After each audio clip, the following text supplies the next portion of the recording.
today we're celebrating Mental Health Awareness Month. Our theme today is More Good Days Together. And so today we're going to create a unity circle.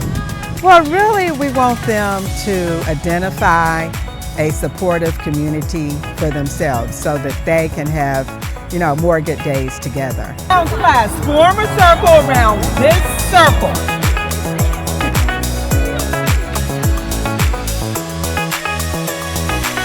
I believe that it shows that students not only want to learn about their own mental health, but they also want to help grow it, help it become stronger, so then easy things won't tempt them.